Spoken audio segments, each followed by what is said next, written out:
if I'm not watching you on that camera there, I'll be watching you on this camera right here. Okay? And if I'm not watching you on that camera there, I'll be watching you on that camera over there. Right, so this is obviously a quick stream test. So we want to flick around from camera to camera and do a few different things. And since it's all going out live, we might as well try and get somebody on the phone. Get somebody on the phone who can possibly make a difference. Someone that can make a difference. Yellow. Can you hear me? Yes, I can. Oh, you can hear me. Hey, guess what? You're on Underground Radio. Hey, Rach, look, let me show a picture of you in your chair. There you are, Rach. And I'll have to put the phone symbol up there too. Okay. So now we're live. Talking with Rach. I'll have to see the live so I can Talking see with Rach. And, okay, and this is primarily a test for a number of different things, Rach. Because as you know, we've been working on the Underground Podcast Radiotherapy Show. And why are we excited about this, Rach? Rach. Why are you excited about the podcast? Yeah, why are we so excited today about the big podcast announcement?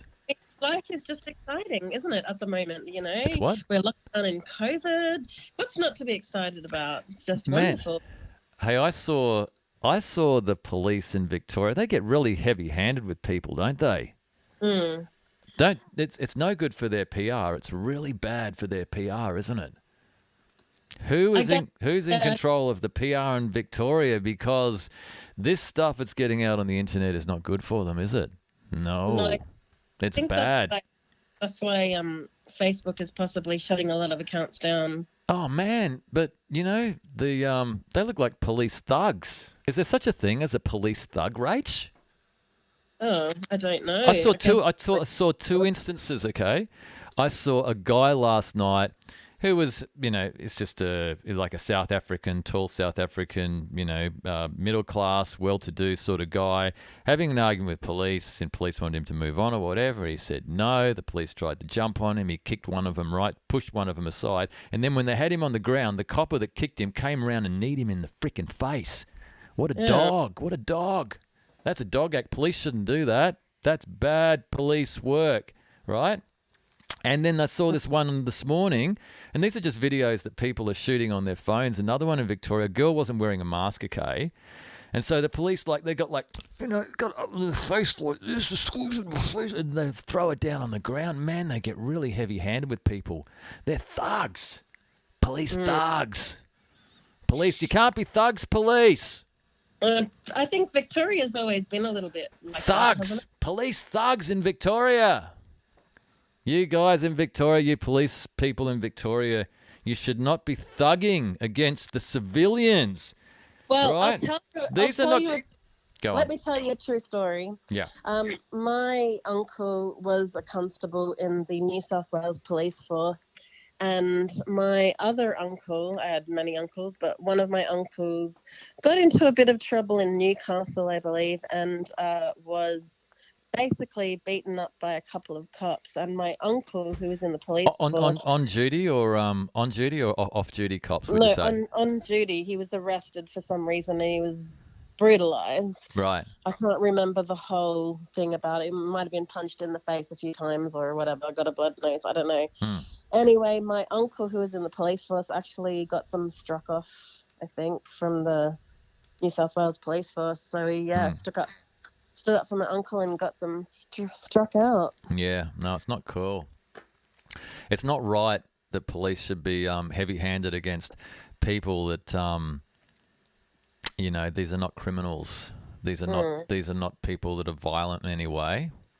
These are just people responding to when police start getting brutal and heavy-handed and getting violent. That's violence. And you know how domestic violence starts? It starts when one person is violent or instigate violence against the other person, and that's what the police are doing. It's not domestic violence, it's public violence. Police are instigating public violence, and it's not freaking cool. That's my say against the matter. Well, yeah. I mean, you don't really know what happened before. Often we're Oh, viewing no, these no, no. videos. On these cases, Rach, you know, the cameras are turned on pretty early in the piece where it's all just tame, and it goes from 0 to 100 pretty quick. And it's usually when the police, you know, jump on people, like your natural instinct when someone jumps on you or freaking starts getting physical with you is to defend yourself. And then the police want to freaking stomp their knees into your face and freaking taser you and pepper spray you and all crap like that. It's not necessary. It's like, you know, go back to police training school and start again. Learn how to handle people the proper way. Well, I've heard this said before, and I have to agree that, you know, our police forces are being militarized, if you know what I mean. Like some of the weapons that they have now, Yeah. terrible. Like, I think they've got this sound cannon or something. It can make your ears bleed and, you know, send you deaf and stuff. So Yeah. imagine them blasting that through the streets of suburbia where families. It's almost like Nazi Germany, and when all those SS people were committing lots of heinous crimes against the civilians, and they, you know, felt as though they had their right to do that because they were in a uniform.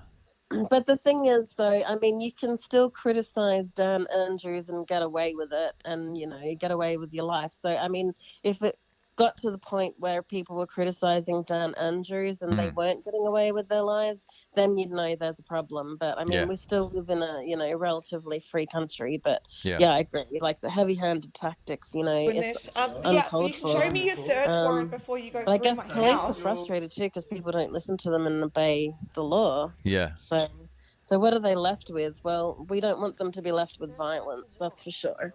Yeah. So what's the alternative? I just think it's pretty scary how the whole of Australia is going with the powers of the government agencies, the powers that they've taken with COVID-19, using COVID-19 as an excuse to do all sorts of crap. And it's like it's like even when the Treasurer wants to get on and talk about the economy, he just mentioned nothing but COVID-19. He didn't mention anything about the government's response to COVID-19, which is what's caused the problem. You know, and you've got the police's response to COVID-19. I mean, look at this lady on the screen right now. You know, she's not a bad, violent person or anything like that. She's just a normal mum, pregnant in her pajamas, getting arrested by Victorian freaking wankers. And this is the point I will make. Australians believe they have the right to protest, and they don't. You have to go and get a court order in order to be able to protest in Australia. If you want to get out and protest on the streets like they do in America, it actually is illegal. You need to have a court order to do that. I mean, our rights have been taken away from us over the last couple of decades under our noses, and they were just little tiny things here and there. This law's changed, that law's changed, and then all of a sudden they've got the power to lock us all down, like with COVID. How do we? You know, it didn't happen all of a sudden. This has been happening for a couple of decades, and people just ignored it. How do we change the Constitution? Because maybe that's what we need to change. Is that is it possible? Is it even possible? It is possible, but you need somebody to stand up and run for Parliament who, and that is their policy, and you need everyone to vote for them. But yeah, maybe that could be popular. I don't know. You'd need a national referendum or something like that. Yeah.